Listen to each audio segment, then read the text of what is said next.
ইসলামী সংস্কৃতি সংস্কৃতি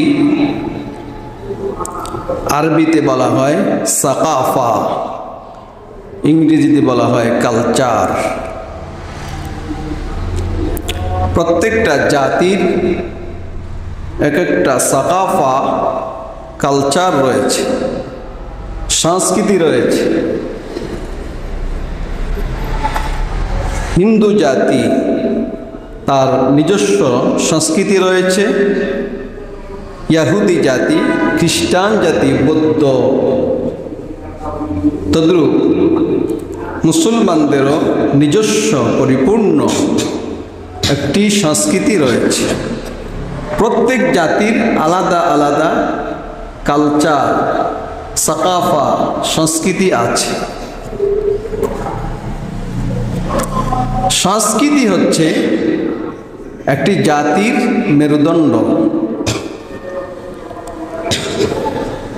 culture is the backbone of a nation. Education যেমন, শিক্ষা যেমন জাতির মেরুদণ্ড, তার চেয়ে আরও বেশি মারাত্মকভাবে বলা যায়, কঠিনভাবে বলা যায়, সংস্কৃতি একটি জাতির মেরুদণ্ড। সংস্কৃতি হচ্ছে একটি জাতির অবিচ্ছেদ্য অংশ, সর্বাধিক গুরুত্বপূর্ণ বিষয়। সংস্কৃতি কি? সংস্কৃতি হচ্ছে একটি জাতির আচরণ, যোগ্যতা, শিক্ষা, জ্ঞান, শিল্পকলা, বিশ্বাস, রীতি বিশ্বাস, তাদের আইন, রাজনীতি সহ যত ধরনের কর্মকাণ্ড আছে, যত রকমের আচরণবিধি আছে, বিবাহ অনুষ্ঠান, আনন্দ বিনোদন, শিল্পকলা সহ সব কিছুর একটি অ্যাসেম্বল এবং সমন্বয়কৃত একটি ব্যাপক অর্থবোধক শব্দ হচ্ছে সংস্কৃতি, কালচার। আমাদেরও, মুসলমানদেরও একটি নিজস্ব পরিপূর্ণ কালচার আছে না নাই? Islam is the complete code of life. ইসলাম হচ্ছে পরিপূর্ণ একটি জীবন বিধান। সুতরাং সংস্কৃতির জন্য, বিনোদনের জন্য, অথবা শিল্পকলার জন্য, অথবা রাজনীতির জন্য,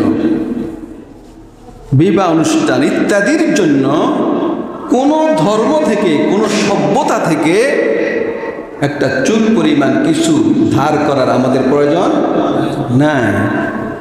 যেহেতু ইসলাম আমাদেরকে সব দিয়েছে, এ কোরআন সব দিয়েছে আমাদেরকে।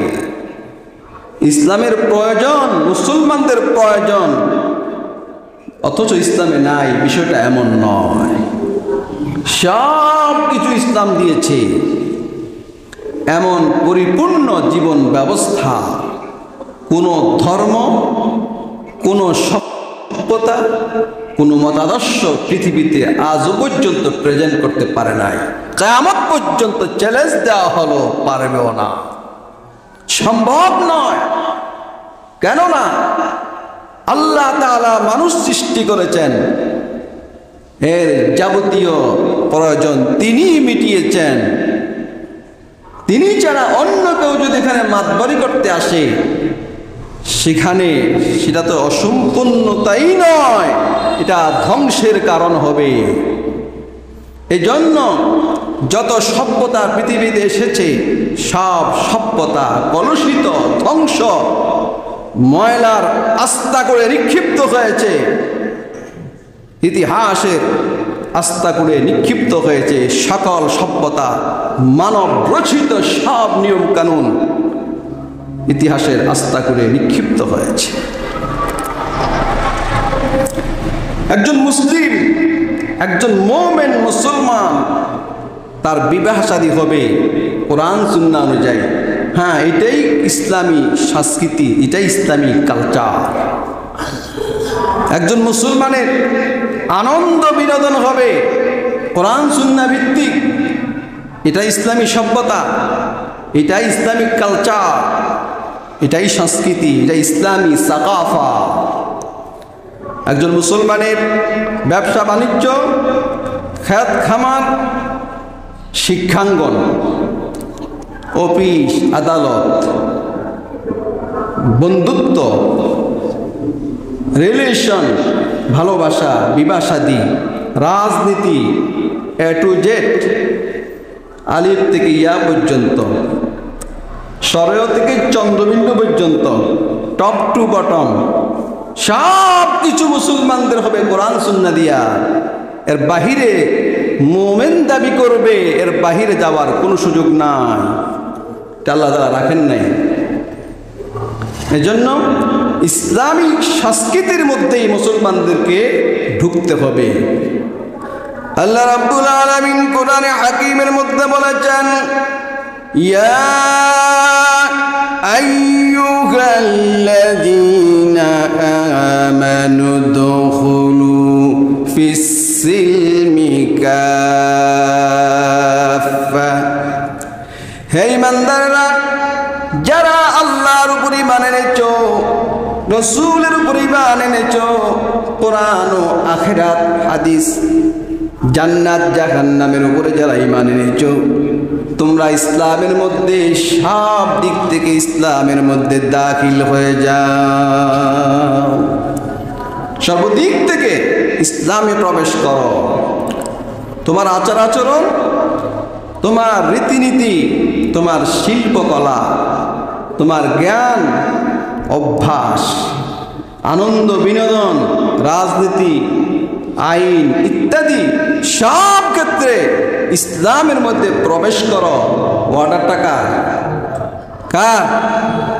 আল্লাহ, আল্লাহর অর্ডার। যারা আল্লাহর অর্ডার মানে তারাই মুমিন মুসলমান। যারা বলে আমি বিনোদন করব ইউরোপিয়ান কালচার অনুযায়ী, আমি বিনোদন করব ভারতীয় কালচার অনুযায়ী, এটা আমার ব্যক্তিগত ব্যাপার। তোমার ব্যক্তিগত ব্যাপার নিয়ে তুমি জাহান্নামের চৌরাস্তায় যাও, মুসলমান দাবি করার অধিকার তোমার নাই। স্পষ্ট কথা। মুসলমান দাবি করবে, আবার সেকুলারিজমে বিশ্বাস করবে, ধর্ম নিরপেক্ষতায় বিশ্বাস করবে। নীল নদের পানি যেমন নীল নয়, সেকুলারিজমে বিশ্বাস করে সে মুসলমান নয়। নীল নদের পানি কি নীল? নীল নদের পানি নীল নয়। সুতরাং অমুসলিম সভ্যতা, সংস্কৃতি, শিল্পকলা, রাজনীতি, আইন ইত্যাদি রীতিনীতি, সামাজিক রীতিনীতি, এসব যদি অমুসলিমদেরটা পালন করা হয়, আবার মুসলমান দাবি করে নীল নদের পানি নীল নয়, এই দাবিদার মুসলমান নয়। স্পষ্ট কথা। হ্যাঁ, কোরআন তাই বলে। আমার কথা যদি বিশ্বাস না হয়, আপনি কোরআন পড়ুন, হাদিস পড়ুন, আপনি সিদ্ধান্ত নেন। কথা ঠিক না বেঠিক?